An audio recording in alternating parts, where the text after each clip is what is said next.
Innamincka, heading to Lyndhurst, 475 kilometres of dust.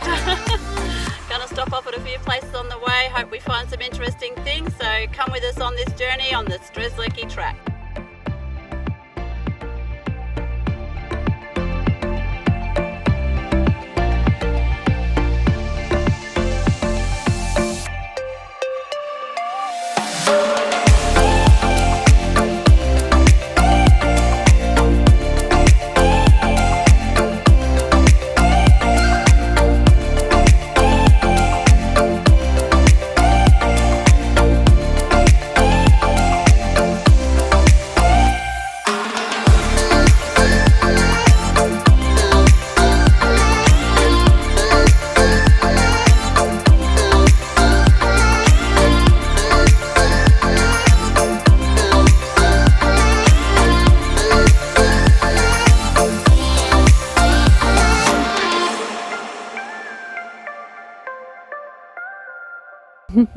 Enjoying your cuppa?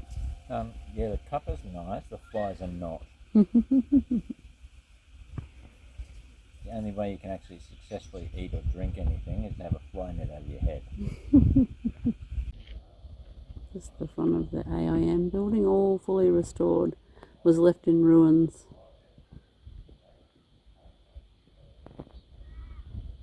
Just having a look at the AIM building now.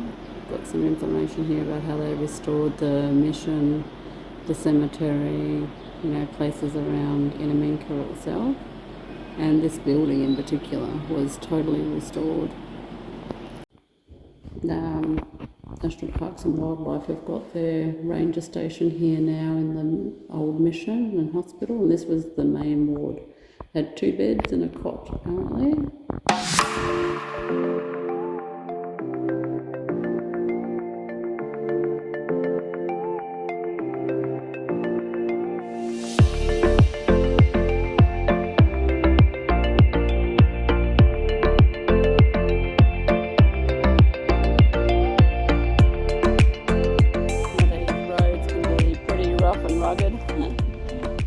Down to the dig tree actually is quite rough, but yeah, check this out. Someone didn't get very far with that one. Hey guys, we're just going to go and hit some dirt roads, so we thought we'd try out these new Storm tyre deflators. I've got them set to 25 psi. They're pretty easy to set. Basically undo the locking ring at the bottom, adjust this top one to the pressure that you want. Usually do that on the tyre when it's already set to the pressure. Lock that back in place, put it on your tyre valve,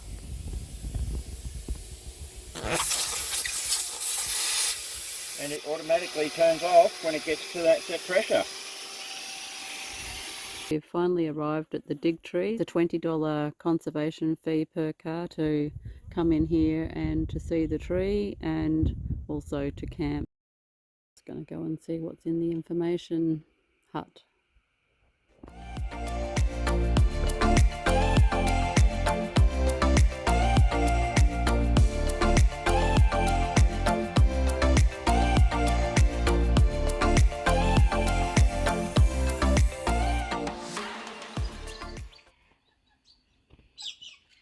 This is the campsite at the dig tree,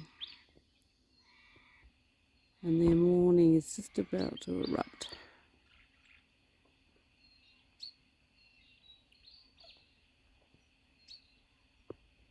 The campsites are right on the river of Cooper Creek, famous for the Burke and Wills failed expedition. Imagine them. Bray packing up his depot camp, deciding that there was going to be no return of Burke, Wills and King, that they'd probably perished. It had been 4 months and 5 days. They would have been packing up all their supplies, and Bray writing the words, famous words, dig, in the tree, carving them out, packing the little supplies that were left before they headed off.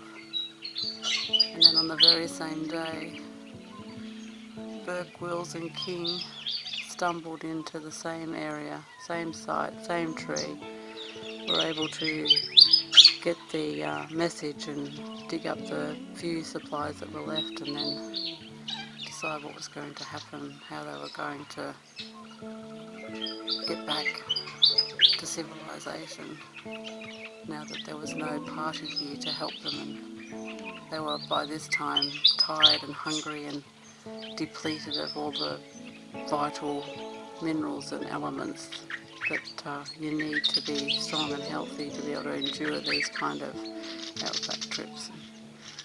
It's just an amazing story to me, and a lot of courage, even though they weren't successful and they perished along this Cooper Creek further down towards Innamincka. Still a mighty, courageous thing to do, to explore Australia way back then in 1860. We're heading off to see King's last place now. So this is the place where King was found. He was being taken care of by the local Aboriginals and had been there in their care for a few months. He was lucky to survive, and only really survived because they'd taken him in and felt sorry for him and taken care of him. He also gave evidence at the Commission of Inquiry and was awarded a gold watch and the sum of money that gave him £180 a year to live off. So for poor old Wills, who must have been a brilliant navigator and it got them all the way to the Gulf of Carpentaria and then back to the Dig Tree, an amazing feat and must have been a very clever man.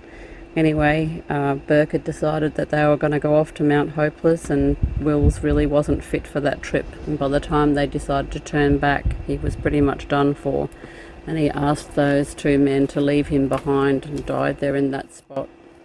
The final resting place of Burke. So when Burke got back to the Dig Tree, he did make a fatal decision. He obviously felt quite angry that the depot party had left, even though they'd remained longer than the 4 months as agreed by the two men.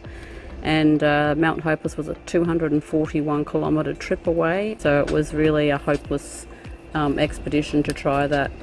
Anyway, they had to turn back after some attempt, and Wills died along the way.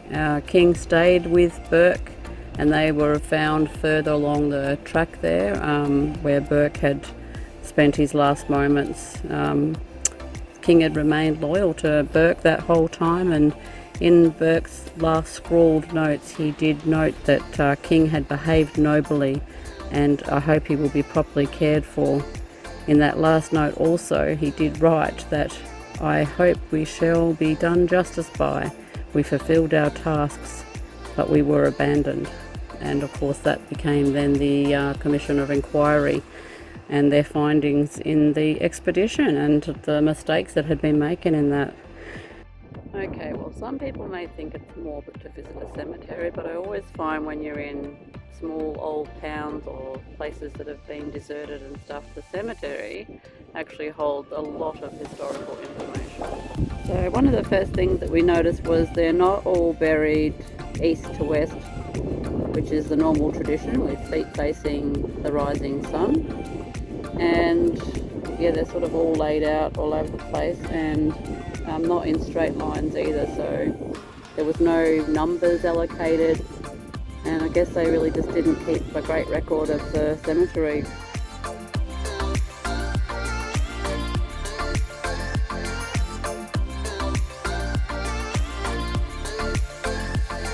Oh well, I think this is the ruins of the original police station and impoundment. The signs all deteriorated, so I can't really to have a look at some of the other interesting things around Innamincka, and we've come out to the racetrack here. Obviously no races today, but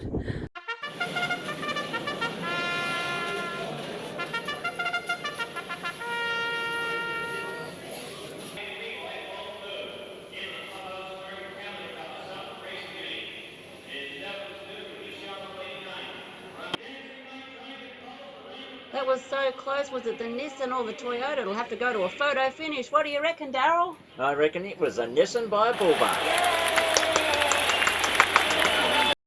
So we've come for a a bit of a day trip out, and we follow the map to what now looks like a dry lake bed. During the wet season, I'm guessing this would all be full of water, bird life. There are lots of flowers around though. We've got a sand dune in the middle here, and two dry lakes on either side. That's sand dune. Really weird feature.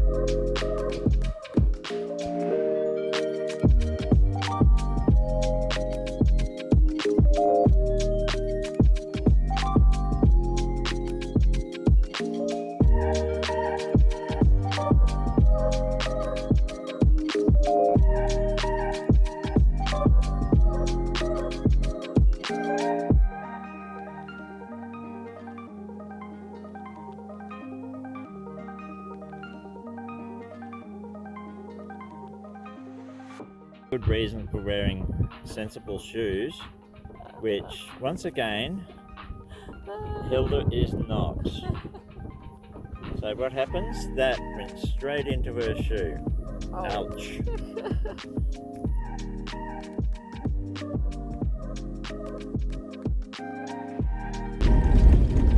Just going past the Moomba mining site. I'd have to say so far the Strzelecki Track is the busiest road that we've encountered so far. We were worried about getting stuck out here. All dust ahead. Well, you think you're all prepared. We have to do some running repairs. Let's go and take a look. So what have we struck already, Daryl, on the first leg of the Strzelecki? Well, a couple of little issues. Microwave has come loose, so I'm trying to put a strap on it to hold it down, and the fridge door came open. The door kept opening, so what we've done now is, I've just buggered it. What we've done now is, or what he's done is, there was a little hole underneath here, so he's drilled a hole here and put a little peg in here, so hopefully that'll keep the door from flying open, because that's the second time it's done that now. I'll make some brackets and screw this strap in, and hopefully that helps hold it down. First stop on the Strzelecki way for us is the Moomba Gas and Oil wells. So you can just pull off here on off the Strzelecki Track. We've got a little area set up here, little shelter from the sun with the information all there, and then Moomba there off in the distance, which is pretty interesting to learn about those things.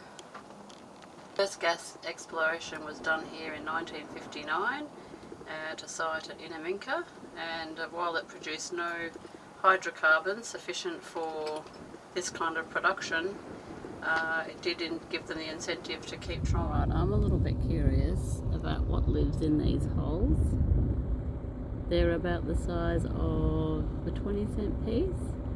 There's some little extras, like different sorts of soil there, and some little seeds or something sort of left over there. But I've seen them dotted all throughout this country where we've been around Innamincka, and just curious as to what makes them. If anyone knows, happy for you to leave a comment and let me know.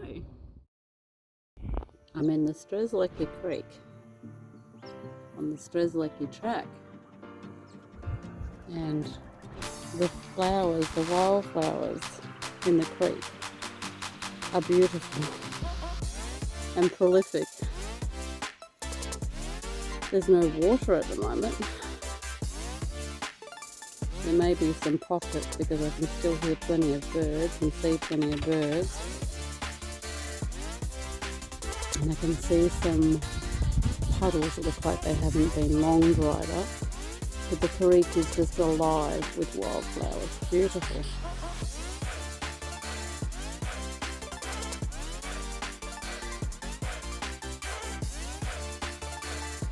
We've made our camp up there on the bank of the Strzelecki Creek as well. We're just organising to put on a nice roast lamb, get a fire going.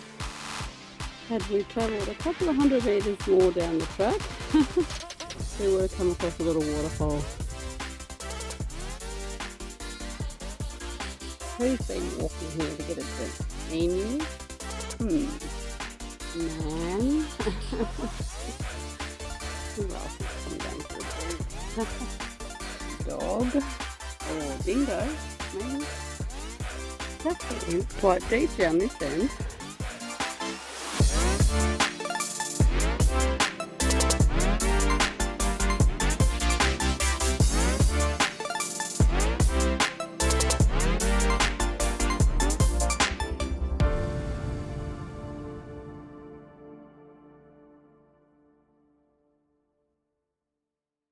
One of the perils of the outback is the flies outnumber anything else. What flies? Can't you see all these flies? Oh. The camp oven's going. Gonna have roast lamb and veggies.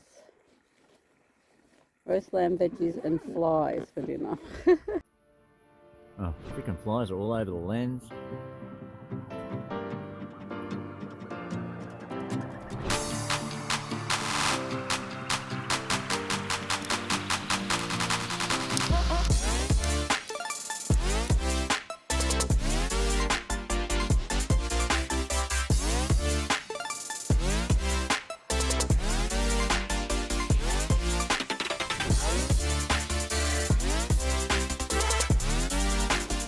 I'm not quite sure if these are found here naturally or whether they've been brought in from somewhere, but we've found this whole pile of crystallised rock and a crystal egg basically, because we've just opened up this nut and look, it's got this beautiful crystallised piece in it. That's pretty awesome. Look at these beautiful red flowers just poked up amongst all the beautiful paper daisies. They're beautiful. I'm so glad we came through the desert in spring.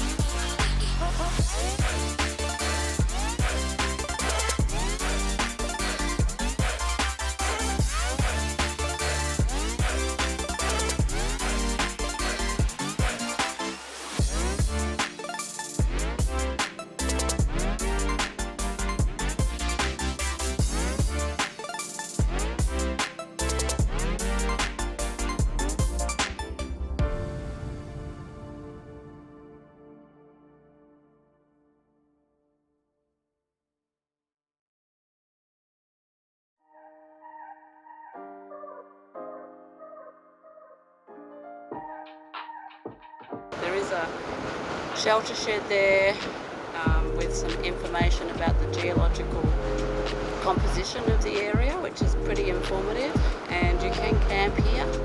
It's dotted with little mini sand dunes, so you can sort of get in out of the wind behind the little dunes. Quite a big area. There's another little shelter shed over that way. I'm sure it would have been great to have a swim here when it was flowing. Apparently it was nice warm artesian water too, so it would have been a very nice relaxing swim. Anyway, they're capping all the bores all out in the area out here because the pressure in the artesian basin is getting lost, so too many bores and too much water coming out, so we can't afford to lose that resource. Many sand dunes here all form part of the very vital ecosystem. Once the vegetation gets disturbed, the sand dunes blow away pretty quick, leave little footprints or no footprint. We're at the Blanchewater ruins. So Blanchewater was a really big station back in the 1880s and mostly bred and broke horses, and was a really big bustling area here, hard to believe. Really big homestead, outbuildings, had some horse yards, stables. A couple of people have lost their lives here back in the 1880s. Anyway, we're going to have a little look around and see what we can find. Magnificent old stone fireplaces. would have been one of the main rooms, probably the main house's lounge room.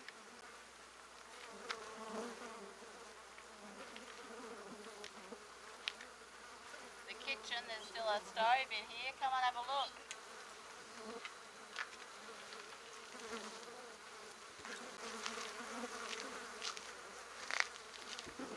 We found a few of these here, and also Innamincka and the Innamincka cemetery and stuff, the outbackgraves.org. Go around and to all these outback places and find graves and mark them.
Have fun, good on you.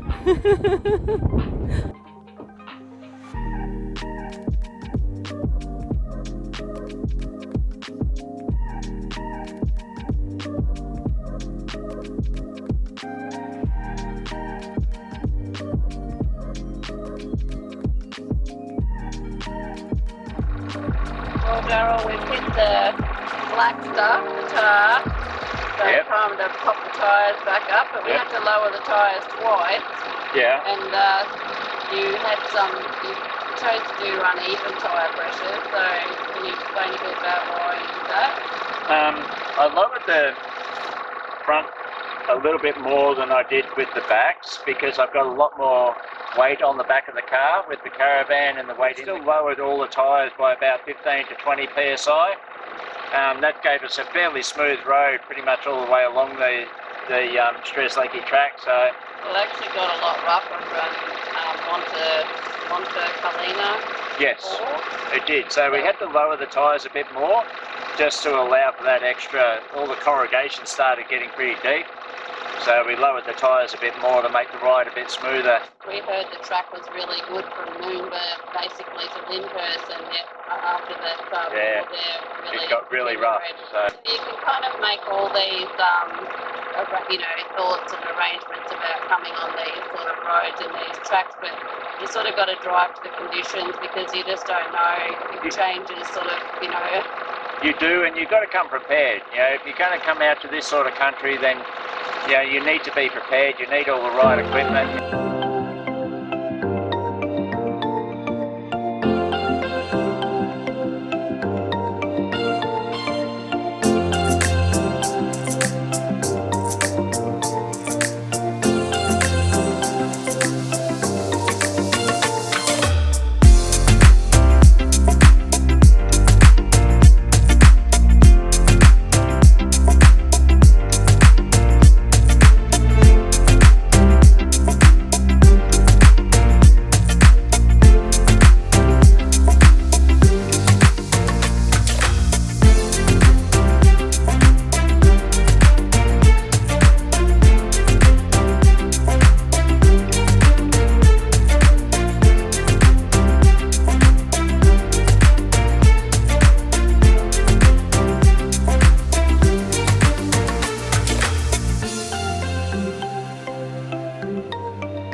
Hey guys, Hey, well we're nearly getting towards the end of the Strzelecki Track. It's been a bit of an adventure.